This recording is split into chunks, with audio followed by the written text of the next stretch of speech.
Hello, and welcome to The Queer Gaze, a gay movie podcast dedicated to examining queer representation and issues. In today's episode, we're continuing our look at queer films on the theme of family drama. If you want to hear more of the discussion, including our Chili Pepper Award, please support The Queer Gaze at patreon.com/thequeergaze. Yes, and if you do that, you'll get early access to regular main feed episodes as well as extra content. And you can follow us on all the social medias at The Queer Gaze. All right. Conrad, we are back in my neck of the woods this time. So for our lesser seen title, we're going to venture back into the world of Quebecois cinema for the 2005 film C.R.A.Z.Y, which is directed by Jean-Marc Vallée and written by Vallée as well as François Boulet. And this is a fun one. I mean, there's some pretty heavy issues in it, but this one is close to my heart, I will say. Well, I'm not surprised. I looked this up. This is a film that I saw back in the days when I was discovering that queer cinema existed and how exciting that was. As in queer cinema beyond mainstream things like Brokeback Mountain and Philadelphia. The Birdcage, yeah. Yeah, exactly. Yes, which we covered last time. So this was one of the ones that I discovered where I realized, films from other countries apart from the US are actually more interesting, engaging in these topics with more nuance and more honesty and sometimes a bit of flesh as well. So this was the place to be. So I knew this film, but then when I looked it up for our discussion today, I suddenly realized that it's been voted like one of the top 10 all-time Canadian films, and it's probably one of the biggest hits in Quebec ever, and so on. So this is a bit of a landmark, I take it. It is, yeah. I mean, it's interesting because Canada has such a tenuous relationship with Quebec cinema. Like, there's really great output that comes out of that province, but they are very culturally distinct, not just linguistically. So obviously, this is a film that is in French, but it has very specific qualifiers that denote it was made in Quebec. So like there's a separate star system. They have actually tried to secede in the past. Like we actually had to have a referendum and everybody sort of got involved with like, no, we actually really value you and your distinctiveness and we want you to stay and remain a part of the country. So it's always interesting to watch films from Quebec because we also only get certain films. Like certain titles will just never make their way outside of that particular province. And C.R.A.Z.Y is one of those landmark benchmark films where, yes, it makes a ton of money in Quebec, but it also then makes its way out into the rest of the country. It becomes the film that we submitted for the Best Foreign Language film at the Oscars that year. So it's a huge deal. Like it was a really big film for Canada. Yeah, I can imagine. So Quebec is kind of like your Scotland, I guess? Yes, it is. Right. Yeah. Okay. Wow. Okay, so folks, if you have not seen C.R.A.Z.Y, it is the story of Zach, who is played by Marc-André Grandin, and he is a young gay man dealing with homophobia, Catholicism, a little bit of superstition, and this is all while he is growing up with 4 other brothers, as well as his mother, who is not named. The parents are just the mother and the father. So his mother is played by Danielle Proulx, and his strict, sometimes unloving father is played by Michel Côté. And this is all taking place in Montreal, Quebec during the 1960s and 70s, which means the fashion is everything I always wanted to wear, because dear Lord, do I wish I could have been alive in the 70s to have worn leather pants and vests. Well, you probably have the body to pull off leather pants and vests. I definitely do not, although I fully support all of the brothers' choices in their clothes in this movie because they're amazing.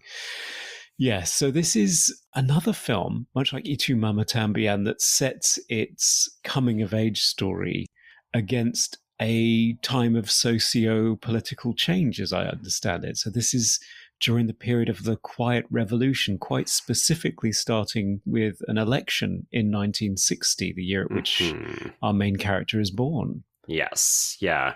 Politically speaking, it's interesting, right? Because you could watch the film and not know anything about this and still take away everything that you need to in terms of it's a personal journey. Obviously, it's a growing up story, it's a coming out story, and so on. But yeah, if you do know the political details, in which this is basically a bit of a political revolution where there was a group of people who decided that they wanted to institute change through violence. So there was like political kidnappings.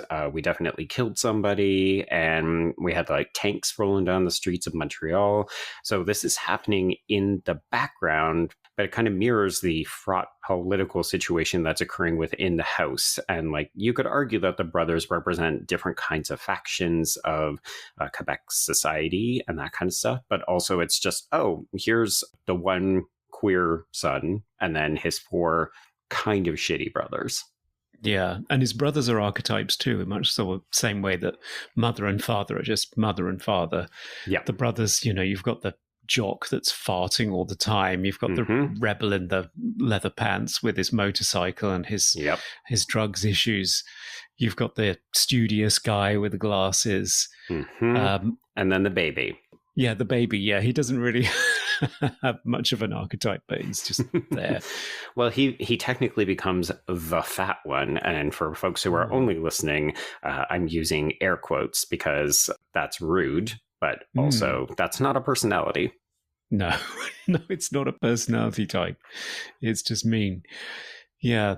So, I mean, as part of my understanding from quickly glancing through a description of what the Quiet Revolution was, it seems to be moving towards not only a sense of greater independence for Quebec as a region, but also moving away from the Catholic Church as being the organizing principle of society and more towards socialized institutions and centralized government as being the organizing factor, which you could take as being sort of an underlying theme here as our main character struggles with his family's religion and also his sort of like personal religion in terms of this mysticism that sort of formed around him from friend of the family who sells Tupperware but is also a spiritualist. I don't know what's going on there. She's a bit of a witch, yeah. And Tupperware witch. And one of the things that I love about this movie, I'd forgotten because I, like you, had not seen it in quite a number of years. I think I watched it, I want to say probably the year or maybe two after it came out. So would have been, dear Lord, going on nearly 20 years at this point. But yeah, I mean, I forgot that the movie opens with Zach as a Christmas baby and he gets dropped on his head by his brother. And he has this really distinctive, streak of white in his hair that's caused by the trauma. But then we go through a number of successive Christmases over the course of the year because obviously it's a huge Catholic holiday because it's the birth of Christ, but it's also Zach's birthday. So he has to share it with the Christ child. And then, he gets this kind of almost designation by this Tupperware witch that he has a bit of a power, like he can staunch blood flow and he can heal people. So they treat him a little bit as mystical, or at least she does and the mother does. And the rest of the brothers are just like, well, you're also a big F slur. Yes, and he kind of joins the two specialisms, the unique things about him that his mother treasures, because she encourages his artistic and his more feminine leaning. He's a sensitive little boy. Yeah, whereas his father does not. No. And the thing that I really like about it is it doesn't have, again, it's set in this socio-historical context that sort of adds flavor and will be more meaningful to a Quebecois audience, I would guess. Yes. But it's not particularly pervasive in the fabric of the film itself. It's not a very heavy political film. No. And it's not like Boy Erased. The church is not coming down like really seriously to quash this aberration within this family. It seems Right. more tied in with the tradition as much as, the father's vinyl collection or his, Hmm. a habit of karaokeing Charles Aznavour at every family occasion. It just Oh feels my like God. it's part of who they are, and because of who he is, that's a challenge for them, that they have to try and figure out how he has to figure out how he fits in with it, and they have to figure out how he fits into their family as Yes. time goes on. And I Yeah. really enjoyed that because it's delicately done, I think. Yes, yeah. And I don't want to give all the credit to Jean-Marc Vallée, but he obviously did go on to do a number of very famous texts, often that do deal with femininity and, interpersonal family conflict and secrets and that kind of stuff. So this feels like a really great calling card when he goes on to do things like Big Little Lies or Sharp Objects and that kind of stuff. But yeah, I think delicate is kind of the right word for this, because there's so much beauty and nuance, and it's so delicately incorporated. Like, this film is actually balancing so many different things and a variety of very well-formed characters, and it doesn't ever feel like it breaks a sweat to do so. Like, it doesn't look hard. It doesn't feel difficult to negotiate all of these different characters and plot lines. And, this is a movie that covers, I want to say, 20 years minimum, because we definitely get through Zach's 20th birthday before he takes off for Israel. And like, it's just kind of wild how easily it negotiates all of these conflicting, sometimes even at odds, elements within the plot and the characters. Yeah, and even the stylistic choices of Vallée just directing this. It's a film that is basically, it is suppressing a musical Mm-hmm. as much as our main character is suppressing his sexuality and probably his desire for the world to break into a colorful musical, because Right. there are so many moments where we get to see his inner fantasies. I particularly love one where he floats during midnight mass as Mm-hmm. the congregation woo-woos along with the Rolling Stones' Sympathy for the Devil, for Yeah. example. There are so many moments like this where a sort of magical realism threatens to invade the movie, but it's just a little throwaway moment. And Right. again, they managed to weave this into the tapestry of the film without it feeling like it's wildly uneven in tone. Yeah, it's marvelous the way it does it. Are you at all surprised at how specific the musical choices are? Because that is one of the things that often comes up when people talk about the movie, is just, holy cow, the litany of musical artists that are in this. And I had also kind of forgotten about that element until you get about 2 minutes into the film and realize, oh, wow, we are going with some really heavy hitters. And I think we even had an exchange on messages back and forth about, holy cow, how much must they have spent on this? And if you hit the Wikipedia page, you'll see it was nearly 10% of the budget. So this movie comes in somewhere between about $6.5 and $7 million after some tax breaks from the Canadian government and the Quebecois provincial government. But then they spent $600,000 on the songs. Yeah. And Jean-Marc Vallée is sacrificing his salary, I think, in order to subsidize this. And I think the Rolling Stones one was like $118,000 or So something much. for 2 minutes. Mm-hmm. But it's so important. I mean, yeah, the Wikipedia article talks about the director starting a song list as soon as they'd gotten to a certain point in script development. So it was integral to the film, the song choices. And I think much like what you talked about with The Quiet Revolution, which is definitely there percolating in the background, the song choices also help to contextualize. Like, it's not just about setting a mood. It's not just about giving the film energy and like a kind of flow, because like all those musical elements, every time a new song comes in, it really does help to key us emotionally or even in a time sensitive kind of way. But it just also, I don't know, it makes the film richer. I don't know. Like, I don't want to say that every film needs to do this, because I only think this works because it is Vallée being so deliberate about his choices. But yeah, as you said, like, these are integrated and integral to the text itself. Yeah, and so important in evoking the nostalgia. Mm-hmm. I think some critics have said it's a little bit totemic in terms of the choices of objects and in clothes that it foregrounds, and the songs and so on, that it's a little bit heightened. It's a little bit like, hey, this is set in the 80s. Here's a Rubik's Cube. It's sort of relying on obvious nostalgic things that you can sort of just insert to prod people along. But I didn't think it was too I was going to say, yeah, like I can't disagree with it, but also I don't have an issue with it. Like, no. I don't think it detracts from the film in any capacity. No, not at all. And it's hard. It's still a very affecting human drama between and a fantastic ensemble cast. Yeah. Okay. Do you maybe want to talk about this lead performance? Because, I mean, obviously, Michel Cote, he's a very well-known Quebecois actor, and I get the impression Daniel Proulx may be as well, but I think Marc-André Grandin is the person who has to really center all of this, because, I mean, we do get the adorable child actor who just has like the face of an angel, and you think, oh, how could anyone be cruel to this little boy?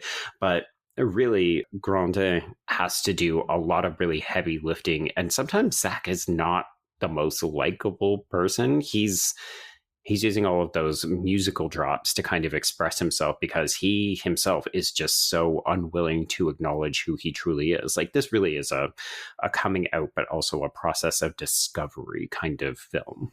Yeah, and he makes all the mistakes that, some of us will be able to recognize. Oh, just a little. Yeah. There's a poor girl in the mix here that's a pretty obvious beard, and she does not get treated particularly well. So no. This is a theme we picked up in Call Me By Your Name as well. Again, there is an apology scene, which is heartfelt and necessary, I think. Yeah, he's not always likable. What I love about it is the guy manages to pull off a tween, early teenager, all the way up into his mid-20s. Yeah. Yeah. And it's convincing, and it's all done through costume and performance, and I guess maybe some makeup and lighting. But I mean, it's incredibly convincing. And I think we even get a clip of him in his 30s right at the end. At the very end. Yeah. Yeah. Very impressive. Yeah, it's kind of funny, because usually when we do things like I'm famously very interested in the way that people are styled, particularly when it comes to hair, because I think it actually tells us a lot. Like, when you style your hair, when you cut your hair and that kind of stuff, it's often a demarcation that you're going through something, or you're trying to change something about yourself. Maybe less so in real life, but definitely in film and television. And we go through, I want to say, about 2 or 3 different, very distinct hairstyles when it comes to Zach. I'd be curious to know your favorite. Mine is the second, more like the last one, where he's very like punk rock. It looks, blown dry completely to hell, but like still very punk. And I don't know. I mean, I think he looks great in all of these different iterations, but it's funny to me because at times it also feels like he's playing dress up. Like, he's very much trying to either cherry pick from his older brother, who has the addiction issues. That would be Raymond, played by Pierre-Luc Briand. And it feels like he's cherry picking aspects of this older brother, who he has a very fraught relationship, as well as his father, but then also the various boyfriends that his female cousin has, all of whom he just wants to fuck. So he's like, well, if I can't fuck them, I might as well look like them. Yes, I may as well have their hairstyle in the next scene, which I did giggle at. Honestly, you mentioned like some of the things that he does are very relatable. I was like, yeah, I did that one. Did that one.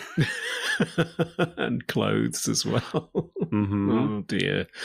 Yeah, it's not great, is it, recognizing these things? No. But never mind. Wow, this movie's reading and dragging me at the same time. Thanks, movie. Yeah, which I think is probably why for the audience that is really going to get this, they are going to go along with Zach's story because you are Yeah. going to recognize it and you're going to have a lot more sympathy for him. But I think he's such a sympathetic character. I think you get a lot of that from his mother. I love the psychic connection between them, that when he's going through two key moments of crisis, Yes. one in childhood at summer camp, having wet the bed and hoping that it will dry and having somewhat of an asthma attack. And the second time when he, I think, is sort of semi-committing suicide. He walks into the desert. Yeah.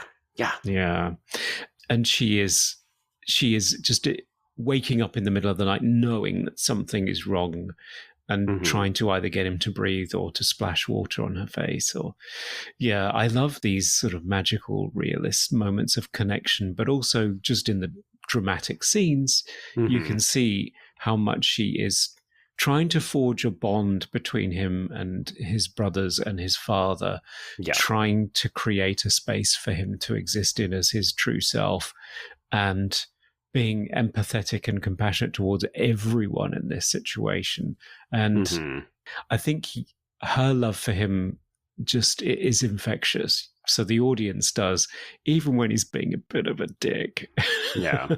Well, and I like that he's not the perfect queer protagonist, because I don't think such a person exists. And let's be clear, when you're in your teens and there's things that you're working through that you don't want to talk about with anybody, you're certainly not going to be this great individual. And like, you're probably going to take it out on your family, and specifically your parents. Like, I do think it's fascinating because, we'll talk about the end of the film where it really all kind of like comes to a head in terms of the family dynamic, but also Zach's relationship with his two parents.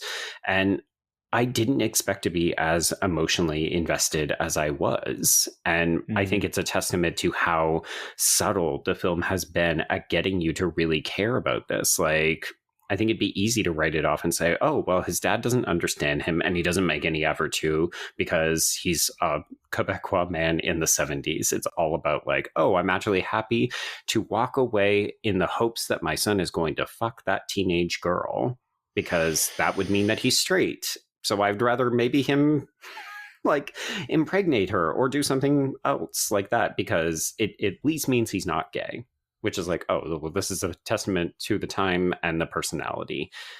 Yeah, it's worse than that. It's quite toxically masculine, because his father is deeply concerned about him as a child when he's more interested in prams than he is in a tabletop hockey game. And he is really thrilled when it looks as though he's groped his girlfriend and she's stormed out on him in disgust. Yes. Or that he's beaten some guy within an inch of his life, almost hospitalizing him, which is a character who is probably queer as well. Yeah, because this is the same guy that he jerks off with later in the car. And of course, it's just like, oh, well, for that, we go to therapy. Yes, we do. Yes, and also we get told that the reason that we did it in Daddy's car is because we wanted Daddy to find us subconsciously, so that you can force him to confront this, and therefore you can confront it in a way that you haven't up until this point. Yeah, it packs in a lot, doesn't it? There's so much going on. And that's before we get the point, where he essentially runs away to Jerusalem, because we've not mentioned that element of Judaism is kind of into the mix as well. And he nearly dies by suicide. His brother overdoses at the exact same moment. So there is this kind of parallel journey. Zach is only one of two sons that are really going through the shit. And you kind of get the impression that at some point, had the narrative actually been on the flip side, it would have been, oh, well, maybe Zach kills himself and then the brother doesn't OD. And then we go in a different direction. But it felt like one of these two troubled boys was going to meet a bad end. And it just so happens Zach is the one who comes out of it. Yeah. And you find out in that wonderful scene where the father is listening to a record with headphones on, the totemic record. So Zach goes to Jerusalem, somewhere his mother has always wanted to go, and finds his father's favorite record, which he accidentally destroyed as a child, or possibly not accidentally. It could go either way. Yeah. Yeah, could be either way. But he manages to find it and bring it back. And his father is listening to it on the headphones as his mother is getting the news that the son has died, and slowly sinks out of frame in the background, holding the phone to her ear. It's beautifully done. Really beautifully done. I mean, I think some of the visuals in this, like, as I mentioned, Vallée would go on to direct a number of very well-regarded American movies and TV shows, and he became known for his visual storytelling at sometimes, I think, the expense even of the narrative or like a dialogue-driven text. There's apparently some infamous stories about his behavior or his creative clashes with people on Big Little Lies and Sharp Objects, where he had to be told, like, we do need dialogue in these scenes. You can't just tell it all through like montage and needle drops and these kinds of things. But I think C.R.A.Z.Y demonstrates that he was always this way. Like, his visual eye, that scene where Zach is testing the limits of the superstition, where he tries to cure himself of asthma by riding his bike into traffic, and then we see him as he gets hit by a car. It could have been staged so boring, and instead we actually just stay on Zach as like he is spinning around. It's just on his face and you understand he's been hit, but it also feels like a weirdly euphoric moment. Yeah, the film is full of them. It's like the aforementioned beating where he's attacking that poor kid Toto, the friend who he masturbates with in the car. That is a scene that goes into slow motion again, and with this male voice choir doing a lament, or it's everything is heightened into this sort of religious, euphoric epiphany almost for him in some way, and it creates these extraordinary moments. All of the transitions from one stage of his life to the next, they're always visually so remarkable. Like the very first one, from being a child that's being bullied by having his head held underwater, and he morphs to a teenager in that same shot, and is almost like baptized and brought up as a teen. It's and one of them, I'm not quite sure if I can say in this version of the pod on the main feed. Oh, okay. What I think has happened when we transition to the desert, but there's some saucy ones too. Yes. Well, actually, that is a great segue. So why don't we wrap up this main feed discussion, folks? If you want to hear a little bit more, maybe about what Conrad is hinting about, feel free to join us over on Patreon at patreon.com/thequeergaze, and we'll have a more fulsome conversation about the rest of the film. But if not, we'll see you back here in a couple of weeks to continue more family drama in other texts. Indeed.